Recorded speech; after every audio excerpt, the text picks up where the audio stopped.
Welcome to Hard Talk. I'm Stephen Sackur. When the U.S. Supreme Court overturned the Roe versus Wade decision establishing a woman's right to an abortion, it looked like America's so-called right to life campaigners were winning. Now, well, it's not so certain. The conservative movement is split on just how far anti-abortion legislation should go. Opinion polls suggest most Americans don't believe abortion should be outlawed. And some Republicans fear this could be a vote loser. My guest is Lila Rose, described as one of the fiercest anti-abortion activists in America.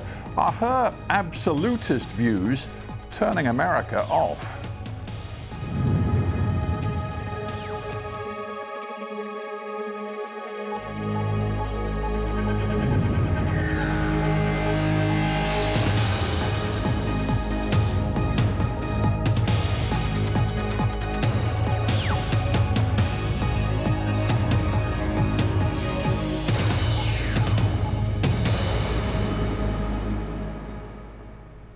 Lila Rose in Southern California, welcome to Hard Talk.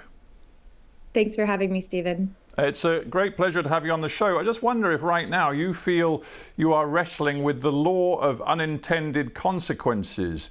You welcomed that Supreme Court decision to overturn Roe versus Wade, but since that happened a couple of years ago, it's become clear that most Americans do not want to see a woman's right to choose an abortion to be outlawed and overturned. That's become a big problem for you, hasn't it?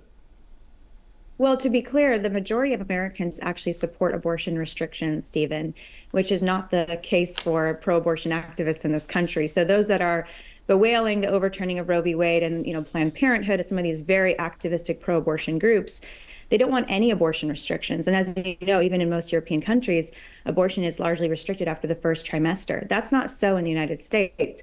In fact, most states in the United States don't have those sorts of abortion restrictions. So I think there's a misunderstanding that some folks have in media that Roe v. Wade somehow banned all abortions being overturned. That's simply not the case.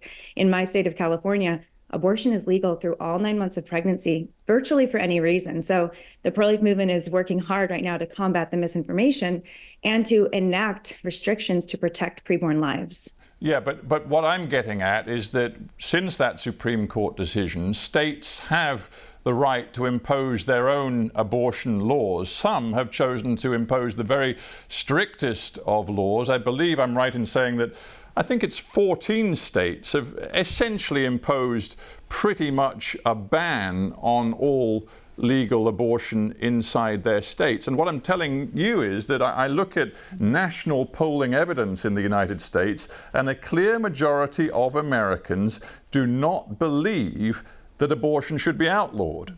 That's a problem for you, isn't it? Well, first of all, you're right. There are over 10 states now out of our 50 that have made abortion, have complete legal protections for preborn children, that have banned abortion. This, of course, is a step in the right direction. So we're working hard. But my point is that's not what Americans want. You look at the Gallup poll from last May, 85% of Americans, this is across the nation, believe abortion should be legal. That is 51% say under certain circumstances, and another 34% say under any circumstances. So you add those two numbers together, sure. 85% of Americans believe that abortion should, at least in some form, be legal. I think it's important. There's two important points here, Stephen, if I may. First of all, democratic votes, certain human rights should not be up for democratic votes. So my right to live, my right to not be killed, your right to live, your right to not be killed. A group of folks voting democratically on whether or not innocent Stephen should die, that's not their right. And we see the same for preborn children in the womb. The science is clear that at the moment of fertilization, you have a unique individual human life. Human life doesn't begin at birth. The science is clear, it begins before. And if we believe that human rights are universal, that they're inalienable, that they're for all humans, then that must extend to children even before birth, who have the right to live and not be killed. Abortion is the direct and intentional. If I could just finish, if abortion is the direct and intentional killing of a human life. So First of all, because Americans, I think, need more education. I think there's been a pro-abortion lobby in this country that's been well funded. Our government gives hundreds of millions of dollars to the biggest abortion chain. Yeah, but hang every on. You single said year. something very important that I just do want to pick up If I on, could Lila, before you go any further. You seem to be saying that this debate about abortion shouldn't be subject to any kind of democratic process at all. I mean, that seems strange to me, given that the as you call it, pro-life campaign was so keen to bring this whole issue back to the states and to state legislatures. And what we've actually seen since 2022, when the Supreme Court overturned Roe versus Wade, is a couple of states I can think of right off the bat, Kentucky being one, Michigan the other, which have organized state ballots, cross-state ballots on this issue, and where people, given the right to vote, have said, no, we don't want more ultra-restrictive abortion laws. You're telling me that the people have no rights here to express their view? Stephen, I think there may be a misunderstanding here, Stephen, about the pro-life position that you have, which is that the pro-life position is not that democracy or any group of people should vote whether or not a preborn child should live or die or should be up for the choice to be aborted, because we believe in their fundamental human right to life, which is the first human right.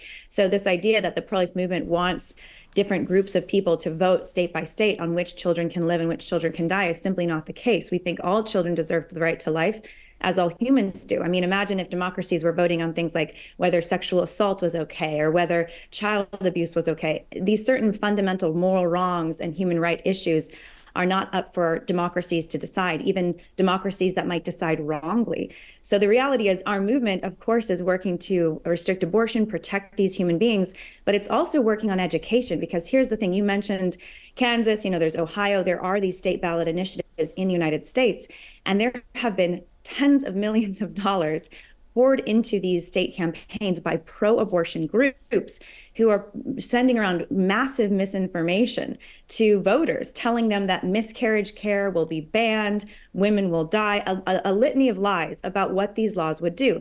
No miscarriage care would be banned. If there's no heartbeat detected in the child, then of course the child should and can be removed by a medical professional. What these abortion laws would do would restrict the intentional killing of these children. So I think when you get into the politics of what's actually happening on the ground in the United States and some of these states, you'll find that the reality is there's a lot of misinformation, which is making people fearful that abortion restrictions will hurt women, when the reality is it doesn't hurt women, it protects children, and we can care and love for both of the patients in a pregnancy, the child and the mother. Let me just drill down a bit into what you actually read, because you talk there about the pro-life movement and you imply that there is a unity within this movement. There clearly isn't. I mean, you, Lila Rose, I have described as an absolutist. I don't know if you think that's fair, but the truth is you want a ban, and ideally you want a constitutional federal ban on all abortion, that is, no exceptions.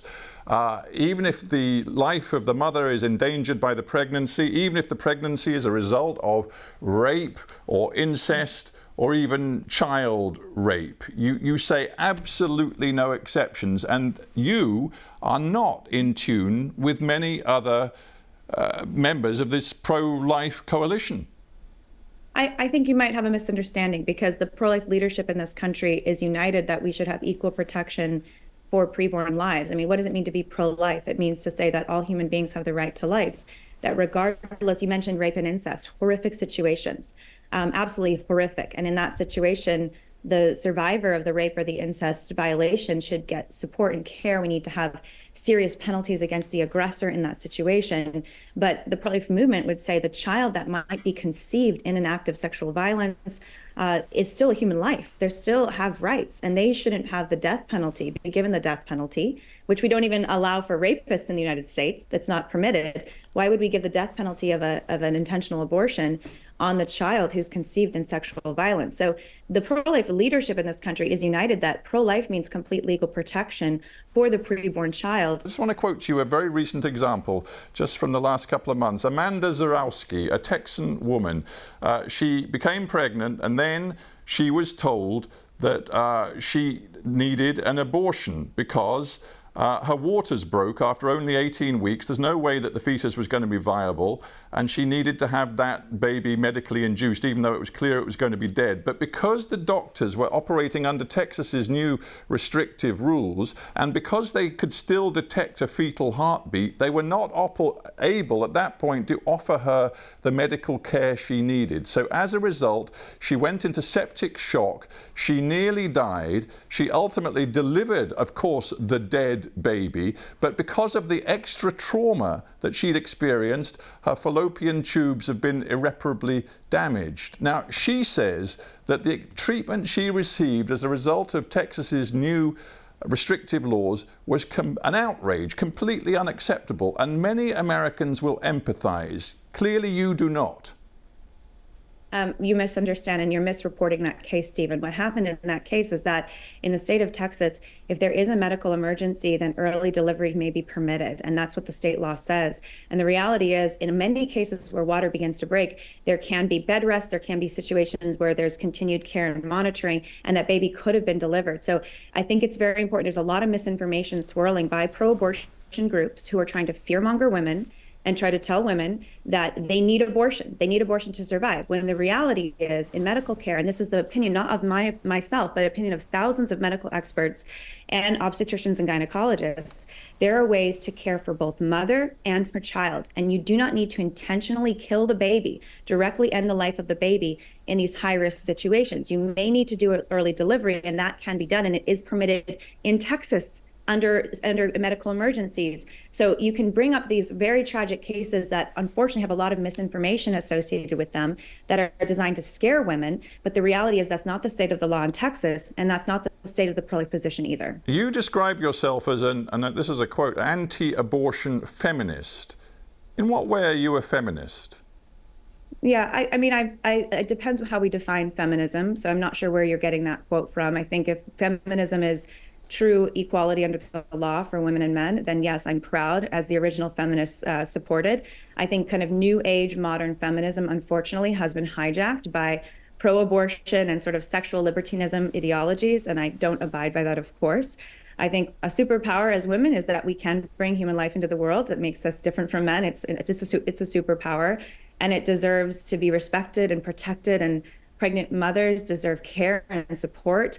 But to say that, you know, my power as a woman is to kill my baby, is to abort a child, well, I think is an affront and an outrage. I don't think any feminist would frame the decision to have an abortion as a decision to murder a baby. I mean, you use this language, but it's not the only kind of language you use, which is deeply pejorative. Because if I may just look at your background, you're obviously, I know from your own personal story, you're a very observant Catholic. You've had 2 children. I believe you're currently pregnant with a 3rd, but you've always said that you absolutely rejected the idea of sex before marriage. I think you said you didn't have sex till you were 30. And you have talked about the shame of women who are promiscuous. You say that women having sex outside of marriage deserve public shame. You even said once that if a woman had to have an abortion, she should have it in the public square as a form of punishment.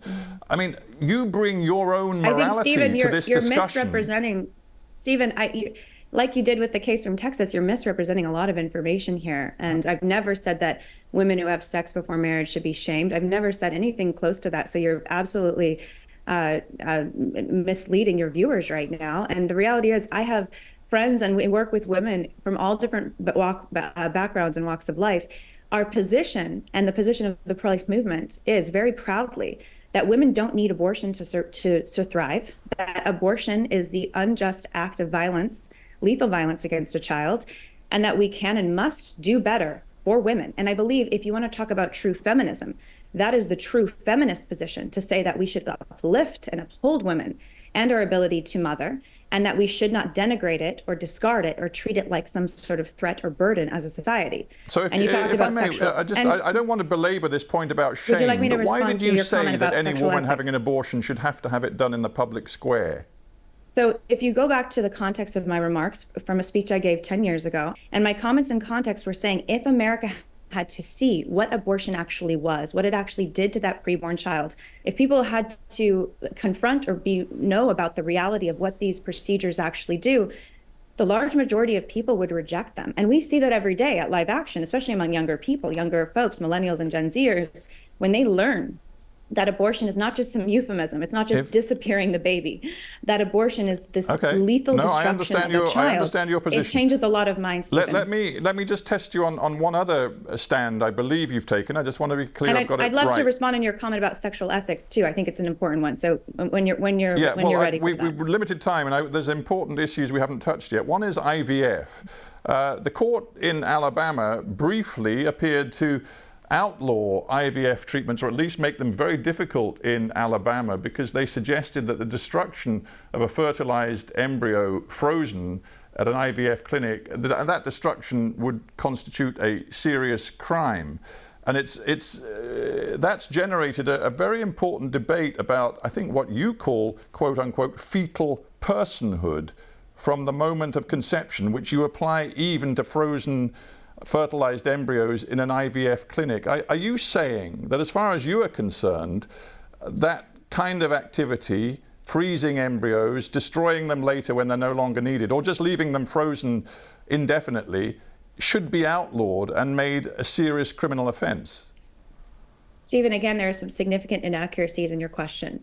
You started by saying that this ruling seemed to ban or make it a criminal case to ban IVF, and that's simply not what happened. In Alabama, the Supreme Court, what they actually ruled was that parents of embryos of their own children could bring a wrongful death lawsuit to an IVF clinic that was negligent, criminally negligent, in allowing their babies to be smashed and killed, which is what happened in Alabama. In Alabama, an IVF clinic had their children frozen on ice. They didn't secure the door. Someone came in and literally smashed the children of some of these couples. They're not children frozen on ice. I mean, I think people listening and watching this will find that phrase completely bizarre. Stephen, if I may finish, they are the sons and daughters of these couples that longed for children.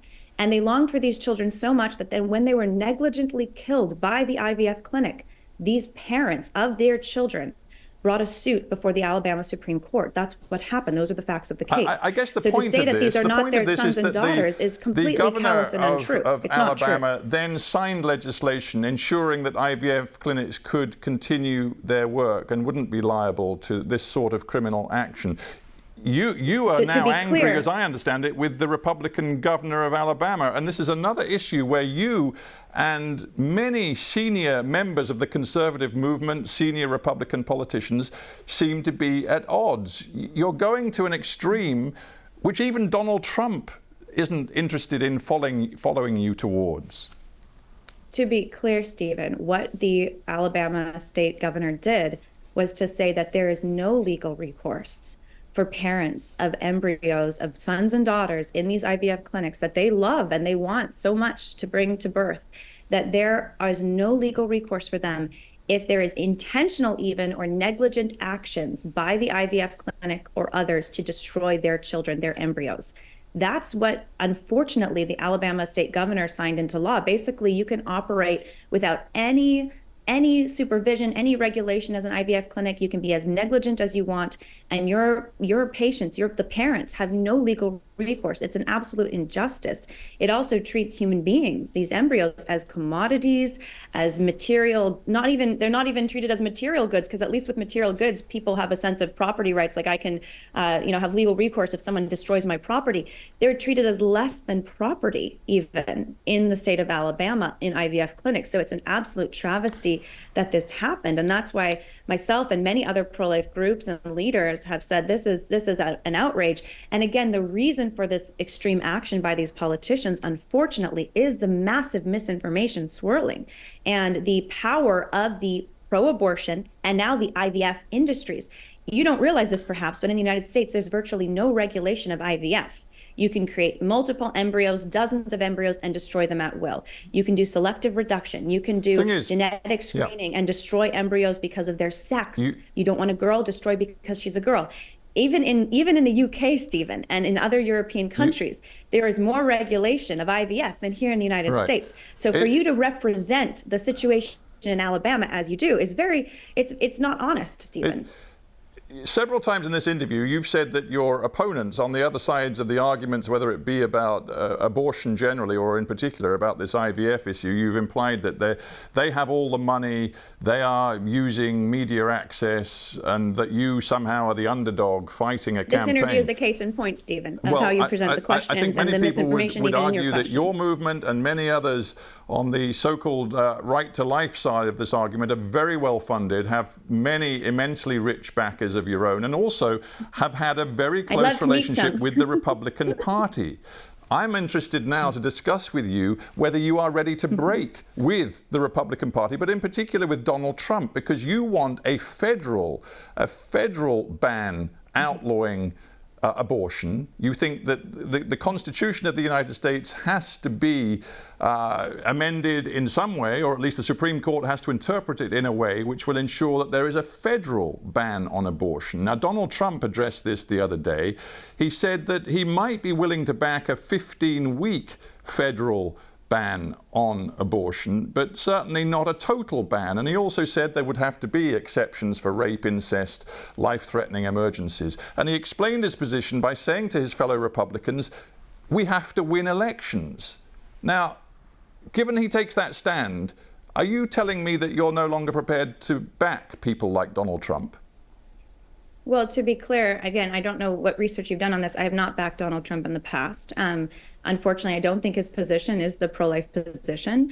Certainly he has done some pro-life things in his history, and he's certainly more pro-life than President Biden. President Biden is opposed to abortion restrictions, and at any point in pregnancy, he supports abortion through all 9 months of pregnancy for any reason. That is the Democratic Party platform, is taxpayer-funded support for abortion at any point in pregnancy for any reason. So to in be that clear, sense, is your Donald message Trump to has fellow more, just let me finish, pro-life Donald Trump, campaigners that they should not, given what Trump has now outlined as his position, they should absolutely not vote for Donald Trump? No, I did not say that, Stephen. What I'm saying is that Donald Trump is more pro-life than Joe Biden as a candidate. That's very clear. But in addition to that, unfortunately, Donald Trump isn't fully anti-abortion, as you stated yourself. I mean, he supports some abortions, and he's kind of trying to find what his position fully will be, because obviously against Joe Biden, he will always size up as more pro-life because President Biden is so extreme on abortion. But to be clear, the 14th Amendment to our Constitution in the United States says that we all have equal right to equal protection. All persons have right to equal protection under the law, and that no state has the right to deprive anyone of their life, property, or anything without due process. But life is first. And so the pro-life position is, when you talk about this federal legal protection, federal ban on abortion, the pro-life position is, yes, you should be federally protected. Your right to live.